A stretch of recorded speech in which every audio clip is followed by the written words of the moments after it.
Ядуу гэр бүлээс амжилтын оргилд хүрсэн одууд. Нэр хүнд санхүүгийн эрхчлөөнд хүрсэн алдартнуудын амьдралын зам үргэлж дардан байгаагүй. Тэдний ихэнх нь ядуу гэр бүлд төрж нэр алдарт хүрэхээс өмнө доромжлол хүнд хэцүү хүүхэд насыг туулсан байдаг. Селена Гомез. Хүн бүрийн сэтгэлийн утсыг хөндөж харцыг нь булаадаг залуухан халуухан дуучин жүжигчин бүсгүй маань багада ядруухан амьдарч байснаа бусдаас огт нуудаггүй бөгөөд харин ч тэр үеэ марталгүй дурсан сандаг аж. Тэрээр нэгэн сэтгүүл төгсөн ярилцлагада намайг баг байхад бидэнд шатхуу авах мөнгө байгаагүйгээс машин маань унтарч төв замын голд зогсчихдөг байсныг нь тод сандаг юм гэж ярьсан байдаг. Түүний ээж 16 наснда Селенаг төрүүлсэн бөгөөд тэдний гэр бүл тунч хэцүү аж төрдөг байсан гэдэг. Түүнийг 5 настай байхад эцэг ихэн салж бяцхан охин ээжийн хамтаар ядуу зүдүү амьдралаа даван туулахын төлөө тэмцэж байлаа. Селена ярихдаа аав ээж хоёрын минь салалт надад маш хэцүү байсан. Учир нь намайг дэмжихийн тулд ээж минь 3 давхар ажил зэрэг хийдэг.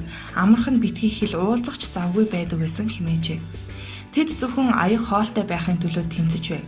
Селена баян цатгалан хүүхэд насыг туулаагүй ч бага байхаасаа урлагт хүч үзэж багагүй мөнгө олох болж ээжтэй тусалж эхэлсэн юм. Ээж нь олсон мөнгнөөсөө илүүчилж түүнд концерт байнга үзүүлдэг байв. Энэ нь түүнийг дуулах, бүжиглэх чадвараа хөгжүүлэхэд ихээхэн нөлөөлсөн гэдэг. Шоу бизнесийн амьдралд эрт хөл тавьсан тэрээр өсвөр насндаа маш их стресс, айдас хөөдөстэй тэмцэж өссөн юм. Селена би тайзан дээр гарахаас бусад үед байнгын сэтгэлийн завиналтай нүүр тулдаг гэж ярьдаг. Гэвч тэр алдарт хүрснийхаа дараа өөр шигээ хэцүү амьдрал туулж байгаа хүмүүст сэтгэлийн гараа сунгахын тулд маш олон ажлыг хийсээр байгаа. Энэ цагийн хамгийн алдартай одуудын нэг Селена Гомез 26 настай боловч 110 гаруй шагналд нэр дэвшиж 78-ыг нь авсан юм. ЮНИСЕФ-ийн хамгийн залуу элч дуучин Селенагийн нэг тоглолтыг хэдэн 100 мянган хүн үздэг. Тиймдээч 50 сая $50 хөрөнгөтэй болж чаджээ. Джеки Чан. Ядуу гэр бүлээс гаралтай Холливуудын тулаантай киноны од алдарч жүжигчин Джеки Чан эхийнхээ хэвлэлд бүтэн 12 сар буюу 1 жил боожсон байна. Түүнийг төрөхгүй удсан тул эмч нар нь түүнд хийсвэр хагалгаа хийхээсээр аргагүй хүрсэн гэдэг.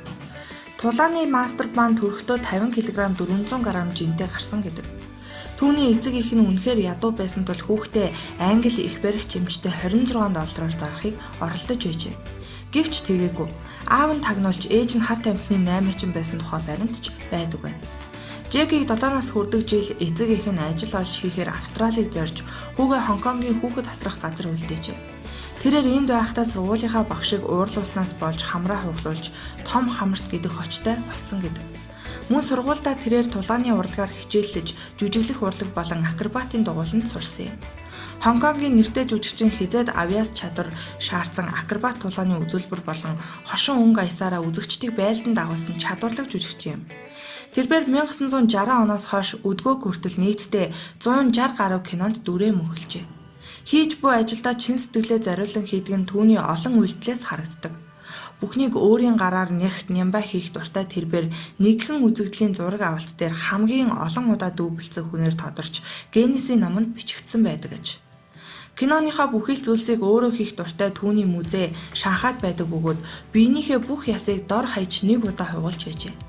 Тэрээр 7 хэлээр ярьж чаддаг бөгөөд 20 гаруй цомог бичүүлээд амжижээ.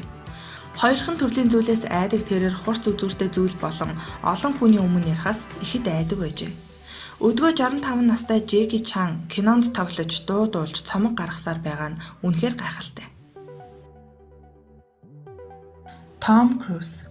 Холливуудын алдарт жүжигчин Том Круз хүнд хэцүү хүүхэд наснда маш их талархдаг хэмээн нэгэн ярилцлага өгөх үедээ хэлсэн байдаг. Учир нь хүүхэд наснда хүндхэн амьдралыг туулсны ачаар Том маш их дуршлаг хуримтлуулсан тухайгаа ярьжээ. Түүний эцэг нь эхийг нь огтхонч хүндэлдэггүй байсан бөгөөд тэднийх маш ядуу амьдралтай байжээ. Томыг 12 настай байхад эцэг эх нь салж тэр ээжтэйгээ үлдсэн байна. Ийхүү Том эцэггүй өссөн бөгөөд эхэн тогтмол ажилгүйгээс түүний хүүхэд нас байнгын шилжилт хөдөлгөөнд дунд өнгөрчээ. Түүний ээж 4 хүүхдэд хижээхийн тулд 3 зэрэг ажил хийдэг байсан ч авдаг цалин нь өчүүхэн тул хүүхдүүдэд хангалттай цатгаж чаддаггүй байв. Иймээс тэд ч бас чадлынхаа хэрээр ажил хийж ээжтэй тусалдаг байжээ. Удалгүй Томын ээж өөр хүнтэй дахин гэрлэж харин Том театрт туслахаар ажилладаг байжээ. Энэ газраас анх түүний ажил хөдөлмөрийн гараа эхэлсэн бөгөөд дэлхийн хамгийн алдартай жүжигчдийн нэг болох эхлэл нь тавигдаж, тэрээр 21 наснда Аюултай 8-аар хэмээх киноны гол дүрийг бүтээж олонний танил болсон байна. Том Круз өдгөө хүнд хэцүү хүүхэд нас үлсгэлэн он жилүүдээ нэг бус удаа дурсан тэрхүү байдал нь өнөөгийн хэдэн зуун $10 хөрөнгийг бий болгоход хүргэсэн хэмээн дурсан ярьдаг байна. Хилари Сванк 2000 болон 2005 онд Оскарын шагналын эзэн болж байсан Хилари Сванк бол хамгийн алдартай жүжигчдийн нэг яах аргагүй мөн.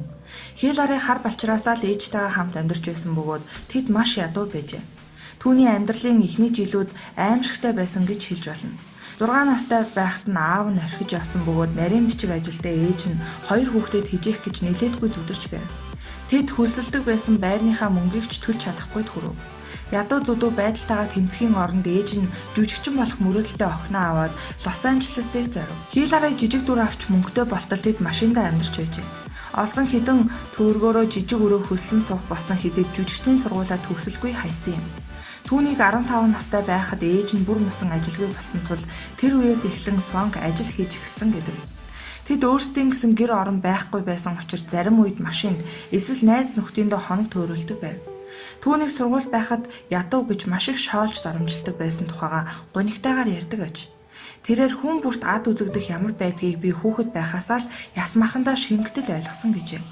Анх тэрээр 15 наснда туслах дүрийг бүтээж эхэлсэн бөгөөд хамгийн анх 20 наснда The Next Karate Kid хэмээх кинонд тоглож гол дүрийг бүтээж амжилтын гараагаа эхлүүлсэн байна. Удалгүй Boys Don't Cry кинонд тоглож Оскар авч алдаршсан юм. Харин 2 дахь Оскарыг сая долларын бүсгүй кинонд боксчин бүсгүйн дүрд тоглож хүртжээ. Тэр анхныхаа киноны дүр бүтээгээд өчүүхэн хөлс авч байсан бол өдгөө тэр хэдэн 10 сая доллараар тооцогдох хөрөнгөтэй нэгэн болжээ.